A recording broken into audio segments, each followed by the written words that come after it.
Hello विद्यार्थियों, स्वागत है आप सभी का हमारे इस नए चैनल कमलेश भैया एजुकेशन पर। इस चैनल पर आपको कक्षा 10वीं का गणित फुल सॉल्यूशन के साथ प्रोवाइड करवाया जाएगा। तो आप हमारे चैनल को सब्सक्राइब करें और अगर आपको वीडियो अच्छे लगे तो शेयर भी करें, लाइक भी करें और कमेंट भी करें, जिससे हमारा मोटिवेशन बढ़े और हम आगे भी इसी तरह वीडियो बनाएं। लेकिन दोस्तों, ये हमारे चैनल का पहला वीडियो है जिसमें हम कक्षा 10वीं का गणित शुरू करने जा रहे हैं प्रश्नावली 1.1 से। तो दोस्तों चलिए, आपका समय गवाए बिना हम शुरू करते हैं। दोस्तों ये रही दोस्तों प्रश्नावली 1.1 का पहला सवाल, जिसमें पूछ रहा है कि निम्नलिखित संख्याओं को अभाज्य गुणनखंडों के गुणनफल के रूप में व्यक्त कीजिए। दोस्तों इसमें वो पूछ रहा है सवाल कि अभाज्य गुणनखंडों के गुणनफल के रूप में व्यक्त करना है अपन को। तो दोस्तों चलिए शुरू करते हैं बिना समय गंवाए। पहला सवाल है इसमें 140। तो दोस्तों ये रहा 140 को अभाज्य गुणनखंडों के गुणनफल के रूप में व्यक्त करना है। इसके लिए हमें पहले इसको काटना पड़ेगा कि ये कितनी संख्याओं से कट रहा है। तो दोस्तों 140 सबसे पहली जो न्यूनतम संख्या है उसी से कट जा रहा है 2 से। तो अपन ने 2 से काटा तो आया 40, अपन ने फिर 2 से काटा तो आया 35, अपन ने फिर 5 से काटा तो आया 7 और अपन ने फिर 7 से काटा तो आया 1। अपन इसको इस तरह लिख सकते हैं 2 गुणे 2 गुणे 5 गुणे 7 और फिर 2 बार हैं, इसलिए अपन 2 की घात 2 लिख सकते हैं और 5 गुणे 7। दोस्तों यही 140 का अभाज्य गुणनखंडों का गुणनफल का रूप है। दोस्तों ये है 140 का अभाज्य गुणनखंड का गुणनफल का रूप। इस तरह से दोस्तों 156 है, इसको भी अपन 2 से काटेंगे, आएगा 78। फिर अपन 2 से काटेंगे 39, जो कि दोस्तों 39 2 से नहीं कटता, इसलिए 3 से काटा तो आया 13। और आप जानते ही हैं कि 13 किसी भी संख्या से नहीं कटता है, इसलिए 13 से ही काटा, इसको आया 1। फिर दोस्तों अपन इसको लिख सकते हैं 2 गुणे 3 गुणे 13, यानी पूरी संख्याएँ लिख दी। और इनमें दोस्तों 2 बार आया है, यानी कि 2 कॉमन है, इसलिए अपन लिख सकते हैं 2 की घात 2। अब कुछ विद्यार्थी पूछेंगे कि अपन ये कैसे लिख सकते हैं। तो दोस्तों अपन इसको ऐसे लिख सकते हैं, देखो 2 दूनी 4, अपन 2 की घात 2 लिख दिया अपन ने। अब 2 गुणे 2 करेंगे तो कितना आएगा 4। अपन इसको ऐसे लिखेंगे 2 गुणे 2। तो अपन इसको ऐसे भी लिख सकते हैं और ऐसे भी लिख सकते हैं। तो अपन इसको 2 बार आए, इसलिए 2 घात 2 गुणे 3 गुणे 13, ये हो गया 156 का अभाज्य गुणनखंड रूप। इसी तरह दोस्तों यह 3825, ये दोस्तों 2 से नहीं कट रहा है क्योंकि लास्ट में 5 है। आप ये बात याद रखिएगा कि जिस भी संख्या के लास्ट में 5 हो वो या तो 3 से कटेगा या 5 से कटेगा, इन्हीं संख्याओं से कटता है। तो दोस्तों यह है 3825, अपन ने 3 से काटा तो आया 1275, फिर इसको 3 से फिर काटा तो आया 425। यानी काटना ऐसा होता है दोस्तों, अपन ने इसका इसमें भाग दिया, 3 एकम 3, 3 दूनी 6, बची कितनी 2, यहाँ ले लिया 2, 3 7 21, 3 5 15, इसलिए आया 1000। इस तरह आया 1275। फिर अपन ने 3 से काटा तो आया 425, फिर 5 से काटा आया 85, फिर 5 से काटा फिर आया 17 किसी से नहीं करता है, आया 1। 17 किसी से नहीं करता, इसलिए 17 से ही काट लिया, सो आया 1। फिर अपन ने इसको अभाज्य गुणनखंड के गुणनफल के रूप में लिखना है, तो 3 गुणे 3 गुणे 5 गुणे 7, यानी पूरा यहाँ लिख दिया। फिर अपन देखेंगे डबल बार कौन है, तो 3 2 बार है, इसलिए 3 की घात 2। मैंने आपको बताया ही था ये कैसे लिख देते हैं, इस तरह से। ऐसे ही जो लिख दिए यहाँ, इस तरह से 5 की घात 2 लिख दिए तो 17। इस तरह से 3825 का अभाज्य गुणनखंड का गुणनफल का रूप ये हो गया। अब आया चौथे नंबर का सवाल दोस्तों, यहाँ है 5005। तो दोस्तों ये तो ना 3 से कट रहा था, ना 2 से, ना 4 से, इसलिए ये कटा डायरेक्ट 5 से, तो आया 1001। फिर कटा 7 से तो आया 143। फिर 11 से कट रहा था, तो फिर 11 से काटा तो आया 13, फिर 13 से ही कटा तो आया 1, यानी 5 गुणे 7 गुणे 11 गुणे 13। इसमें दोस्तों कुछ भी कॉमन नहीं है, यानी कोई भी संख्या 2 बार नहीं आई है, इसलिए इसको ऐसा ही लिख दिया और यही गुणनफल का रूप है। इसके बाद दोस्तों चौथा सवाल, पाँचवा, 7429, ये डायरेक्ट 17 से घट रहा था। आप लोग काटेंगे 2 से, 3 से, 5 से, 10 तक काट लेंगे आप, लेकिन दोस्तों देखिए 17 से कट रहा था डायरेक्ट। 17 का भाग दिया आया 437, फिर 19 का भाग गया, फिर 19 का भाग गया तो आया 23, क्योंकि आप जानते ही हैं दोस्तों कि 23 किसी भी संख्या से नहीं कटता है, इसलिए 23 का भाग 23 से ही काट दिया, सो आया 1 और तीनों को लिख दिया, कॉमन कुछ भी नहीं है, इसलिए इसकी संख्या यही है अभाज्य गुणनखंड के गुणनफल के रूप में। अब दोस्तों अपन दूसरा सवाल देखेंगे, एक बार आप देख लीजिए, आपको स्क्रीनशॉट लेना हो देख लीजिए, आप स्क्रीनशॉट भी ले सकते हैं। अब दोस्तों अब दूसरा सवाल अपन देखेंगे। दूसरा सवाल में कह रहा है दोस्तों, पूर्णांकों के निम्नलिखित युग्मों के HCF और LCM ज्ञात कीजिए तथा इसकी जांच कीजिए कि दो संख्याओं का गुणनफल बराबर HCF गुणा LCM है। पहला सवाल है दोस्तों 26 और 91, और दूसरा है 510 और 92, तीसरा है 336 और 54। तो दोस्तों अब हम गलत में नहीं दिखाएंगे, आपको सिर्फ सॉल्यूशन ही दिखाएंगे, आप देख लीजिएगा। तो देखिए दोस्तों, पहला था 26 और 91, अपन इसको इसका HCF और LCM निकालना है, फिर अपन को सिद्ध करना है कि दो संख्या यही है 26 और 91, इनका जो बड़ा होता है वो HCF अपन जो निकालेंगे और LCM होता है उनके बराबर होता है, ये सिद्ध करना है अपन को। तो अपन ने 26 और 91 को हल किया इस तरह से अभाज्य गुणनखंड के रूप में। तो 2 का गया भाग 13, 3 का गया भाग 1, 7 का गया 13, 13 का गया 91। यहाँ पर HCF दोस्तों हम आपको बता दें, HCF वो होता है जो कॉमन होता है, यानी कि जो दोनों में आए। देखो यहाँ भी है 13, यहाँ भी है 13, तो इसका जो HCF है वो है 13, और इसका जो LCM है वो भी हम आपको बता देते हैं। LCM में जो LCM ऐसे निकाला जाता है कि जो संख्या दोनों में समान हो। यहाँ पर एक और संख्या लिख देते लाइक 50, तो उसमें से भी कॉमन होनी चाहिए थी, लेकिन अभी 2 ही है, इसमें 13 कॉमन है। 13 अपन एक ही बार लिखेंगे, यानी जो HCF आएगा उसको एक ही बार लिखेंगे, और बाकी की जो बची है यानी 2 और 7 से 2 गुणे 7, इनका गुणा करेंगे जब तो आएगा 182। ये रहा अपना LCM और ये है अपना ये है रहा अपना HCF और ये है अपना LCM। और उनको सिद्ध करना है कि दो संख्याओं का गुणनफल बराबर HCF गुणा LCM होता है, जो कि गणित में पूछा गया। तो दो संख्या दोस्तों अपनी यही है 26 और 91। बाकी अपन ने HCF निकाला 13 आया और LCM है 182। जब अपन इनका गुणा करेंगे तो आएगा 2366, और जब अपन इनका भी गुणा करेंगे तो भी आएगा 2366।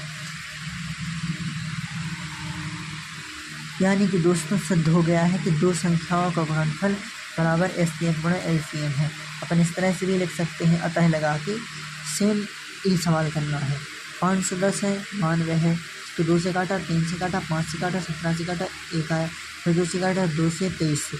अब इसमें दोस्तों मुझे देखना है कॉमन क्या है, तो इस यानी कि जो अपना HCF आएगा इसमें कॉमन सिर्फ 2 ही है, आप देख लीजिए, देखिए 2 ही है, बाकी का कुछ नहीं है। तो HCF आ गया 2। LCM के लिए हमने आपको बताया ही था कि जो HCF होता है उसको एक बार लिखते हैं, यानी कि 2 लिख दिया, फिर बाकी का अपन पूरी संख्याएँ लिख देंगे, 2, 3, 5, 17, देखिए 2, 3, 5, 17, और बाकी यहाँ बचा 23, तो जो आ गया 23। तो आप सोचेंगे 2 कहाँ से आए, ये वाला 2 आया यहाँ। HCF इन जो 2 कॉमन है, HCF 2 आया, 2 लिखा यहीं का उठाकर, फिर अपन ने 2 लिखा, 3 लिखा, 5 लिखा, 17 लिखा, 23 लिखा, क्रम से लिखते हैं, सो आया 23,460। अब दोस्तों अब अपन को सिद्ध करना है दो संख्याओं का गुणनफल बराबर HCF गुणा LCM। तो दो संख्याएं हैं दोस्तों 510 और 92। 510 गुणा 92 करेंगे तो 46,920 आएगा। इसी तरह जो अब HCF अपना 2 निकला था और जो LCM है वो है 23,460, इसका भी गुणा करेंगे तो आएगा 46,920, यानी कि जे बराबर सिद्ध हो चुका है कि दो संख्याओं का गुणनफल बराबर HCF गुणा LCM है। दोस्तों आप इसको भी देख लीजिए अगर आपको स्क्रीनशॉट लेना हो तो। अब इसी का तीसरा सवाल देखते हैं दोस्तों। तीसरा सवाल आप देख लीजिएगा, ये है तीसरा सवाल है 336 और 54। तो अपन इसको इसी तरह से काट देंगे, आप देख लीजिएगा। 2 से काटा 168। फिर इस तरह से इसका जो HCF आप सोचेंगे 2 गुणा 3 बराबर 6 कैसे आया। तो दोस्तों आप देखिए एक ए भी कॉमन है और एक ए भी कॉमन है। अब इसमें से कोई भी कॉमन नहीं, 3 यहाँ है, यहाँ 3 का यहाँ है, तो 1 2 कॉमन है, 2 2 कॉमन है तो 1 2 लिखेंगे। फिर 3 कॉमन है तो एक बार 3 लिखेंगे और इनका गुणा करेंगे तो आएगा 6। बाकी का LCM आपको पता ही है कैसे निकालना है। एक बार ये लिख देंगे 2 गुणा 3, बाकी का जो बची हुई संख्या है वो लिख देंगे 2 2 2। देखो 2 2 2, इसके बाद 3 3, यानी छोटी संख्या लिखी जाती है पहले 3 3, फिर इसका 7। इनका जब गुणा करेंगे तो आएगा 3024। अब अपन को निकालना है 2 संख्या गुणनफल बराबर HCF गुणा LCM है, जो क्वेश्चन में यानी सवाल में भी पूछा गया था। तो 2 संख्या इसमें क्या है 336 और 54। 336 गुणा 54 किया तो आया 18,144 और HCF निकला है 6 रख देंगे। LCM है 3024, इनका गुणा करेंगे या 18,144। अतः अपन लिख देंगे 2 संख्या गुणनफल बराबर HCF LCM है, हो गया। अब दोस्तों अपन तीसरा सवाल देखते हैं। तीसरा सवाल में कह रहा है कि अभाज्य गुणनखंडन विधि द्वारा निम्नलिखित पूर्णांकों के HCF और LCM ज्ञात करना है। दोस्तों अपन जो करते आ रहे हैं पहले और दूसरे सवाल में जो किया वही करना है। ये तो और सिंपल सवाल है, इसको भी देख लेते हैं। तो देखो इसमें अपन को LCM और HCF निकालना है। हमने बताया था ना आपको कि अगर यहाँ 50 भी हो, जो भी सवाल है जो निकाल रहे हैं, तो दोस्तों यहाँ पर 12 15 21 का HCF और LCM निकालना है। अपन ने इसको इस तरह काटा, इसको इस तरह काटा, इसको इस तरह काटा। आप देखिए इसमें देखेंगे आप 3 कॉमन है, 1 3 है, 3 है, 3 है, तो HCF हो गया 3। बाकी का 3 अपन लिख देंगे। बाकी का बची हुई संख्या 2 2 2 2 और 5 और 7 बचा है, जो 5 और 7 लिख देंगे। जब आप गुणा करेंगे तो 420 आएगा। 7 5 35, 35 दिया 105, 105 दिया 210 और 210 गुना 420। तो दोस्तों इसका HCF हो गया, LCM हो गया। इसी तरह से दोस्तों हम ये भी करेंगे 17 23 29। अब आपको पता ही होगा 17 किसी से नहीं कटता है, तो 17 से काटा, 23 से ही काटा, 29 से ही काटा। आप ये बात याद रखने लायक है दोस्तों कि जहाँ पर HCF कुछ ना हो, आपको इसमें कुछ भी कॉमन नहीं दिख रहा है, तो दिख रहा है नहीं दिख रहा है, तो वहाँ पर जो HCF होता है उसको अपन मन से 1 मान लेते हैं, तो इसका HCF 1 है। बाकी का LCM 17 गुणा 2, यानी जब हम गुणा करेंगे तो आएगा 11,239। ये भी हो गया। अपन को 8 9 और 25 का LCM और HCF निकालना है, तो इसको भी इसी तरह से काट लीजिएगा। इसका भी HCF 1 है, क्योंकि इसमें भी कुछ नहीं कॉमन है। देखो 2 है, यहाँ 3 है, यहाँ 5 है, 5 5, यहाँ 2 2, इसमें तो अलग ही अलग है पूरे। तो यहाँ पर LCM आएगा पूरे 3 में लिख देंगे, 2 2 फिर 3 3 फिर 5 5। इसका जब गुणा करेंगे तो आएगा 25 25 25 75 75 5 15 21 22। कितना हो गया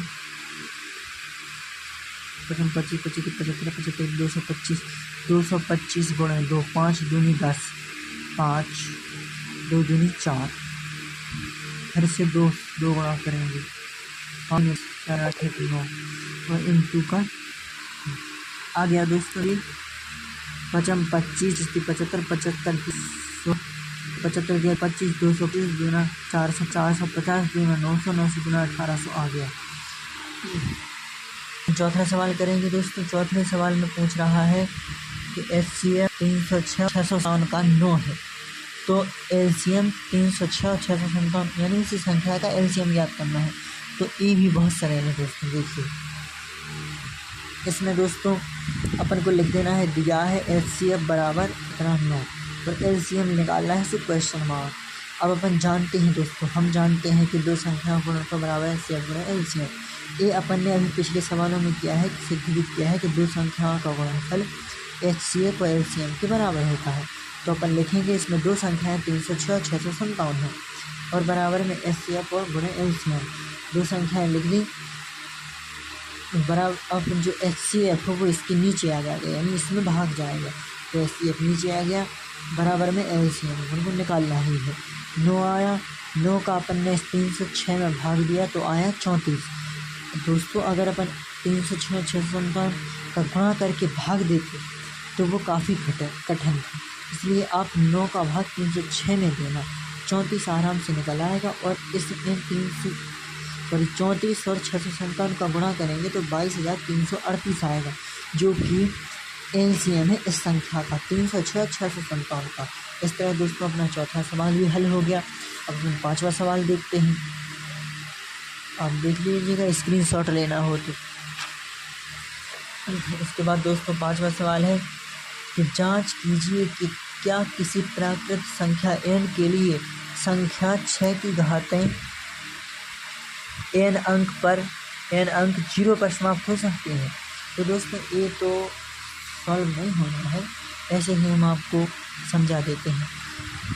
अगर दोस्तों आप समझिएगा, यदि कोई संख्या 0 पर समाप्त होना चाहती है, सवाल में क्या पूछा, 6n अंक 0 पर समाप्त, यानी 6 जो संख्या है वो 0 पर समाप्त होना चाहती है, यानी तो यहाँ पर शर्त क्या है दोस्तों, देखिए यदि कोई संख्या 0 पर समाप्त होती है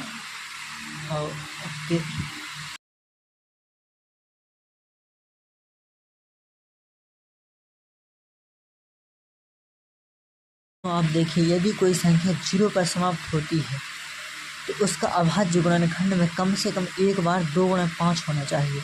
दोस्तों ये इम्पोर्टेंट शर्त है। यदि कोई संख्या 0 पर हो जाती है तो उसके जो गुणनखंड है, यानी कि 6 का ऐसा करेंगे, ऐसा तो जो यहाँ है 2 है, यहाँ 2 गुणा 5 जरूर होना चाहिए, तभी वह 0 पर समाप्त होगी। जो कि जब अपन 6 का करते हैं तो 2 गुणा 3 आता है। इस संख्या में कहीं भी 2 गुणा 5 नहीं आता है, इसलिए अपन ने लिखा भी है कि 6 का गुणनखंड करने पर यह 2 गुणा 5 का रूप नहीं है, अतः यह संख्या कभी भी समाप्त नहीं हो सकती है। 0 पर समाप्त होने के लिए 2 गुणा 5 होना चाहिए, जो कि इस संख्या में नहीं है। सीधी सी बात है, ये संख्या 0 पर समाप्त नहीं हो सकती है, इस तरह से हो जाएगा। अब दोस्तों लेंगे 6 सवाल। 6वें सवाल में कह रहा है, व्याख्या कीजिए कि 7 गुणे 11 गुणे 13 प्लस 13 और 7 6 गुणे 5 गुणे 4 गुणे 3 गुणे 2 गुणे 1 प्लस 5 भाज्य संख्याएं क्यों हैं। अब दोस्तों अपन को निकालना है ये भाज्य संख्याएं क्यों हैं। तो भाज्य संख्याएं के लिए भी एक शर्त होती है। वो शर्त ये होती है कि इसके जो गुणज होते हैं वो 2 से अधिक होने चाहिए, तभी वो संख्या भाज्य संख्या है।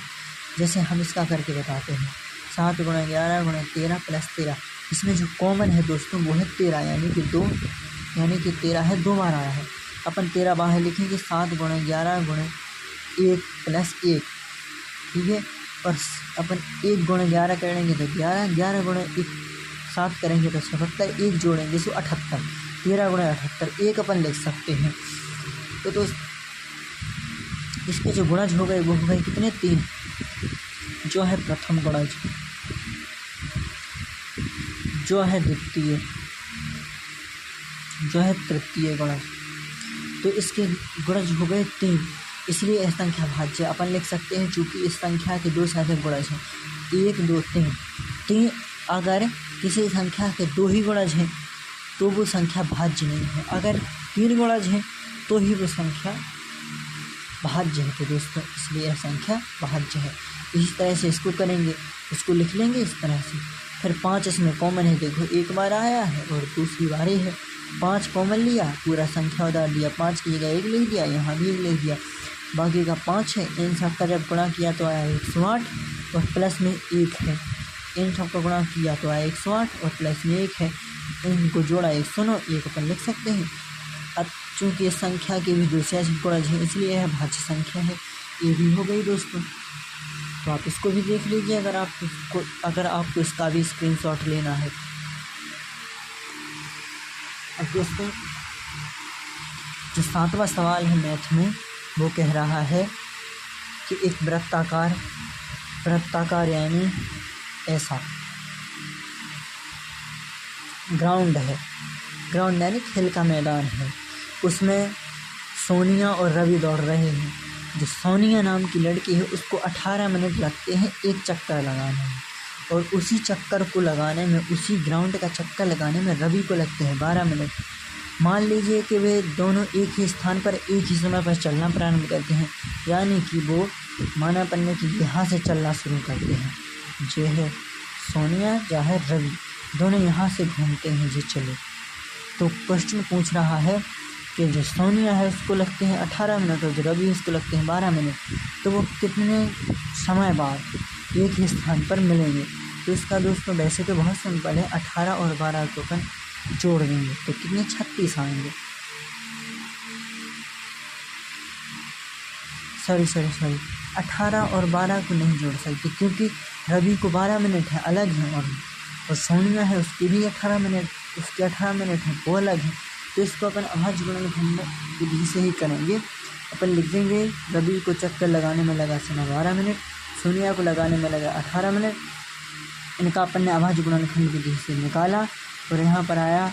यहाँ पर अपन देखेंगे दोस्तों एलसीएम निकालना है अपन को, जो एलसीएम आएगा वही उतने ही समय बाद दोनों एक स्थान पर मिलेंगे, उतने ही समय बाद दोनों एक ही स्थान पर मिलेंगे। तो दोस्तों इसमें 2 और 2, 3 और 3 क्या है कॉमन, तो अपन 2 लिख देंगे, एक उठा के 2 लिख देंगे और 3 लिख देंगे, बाकी का ये 2 रख देंगे और ये 3 रख देंगे। 3 दूनी 6, 6 18, 18 दूनी 36 मिनट। अतः ये दोनों 36 मिनट बाद पुनः प्रारंभिक स्थान पर मिलेंगे। आप इसको भी स्क्रीनशॉट लेना चाहें तो देख लीजिए। तो दोस्तों हमारा एक कमलेश भैया एजुकेशन चैनल अभी नया है और ये हमने आपको प्रश्नावली 1.1 अच्छे से बता दी है। आपको जो भी समझ ना आए आप कमेंट करके हमें बताएं, जिससे कि हम अगली वीडियो में और अच्छा सुधार करके आपको अगली प्रश्नावलियाँ बता सकें। और आप हमें सपोर्ट कीजिए, हम आपको गणित के साथ साथ महत्वपूर्ण जानकारियाँ मध्य प्रदेश बोर्ड की भी प्रोवाइड कराएंगे यहीं। तो दोस्तों धन्यवाद, आप हमारे चैनल को सब्सक्राइब ज़रूर करें।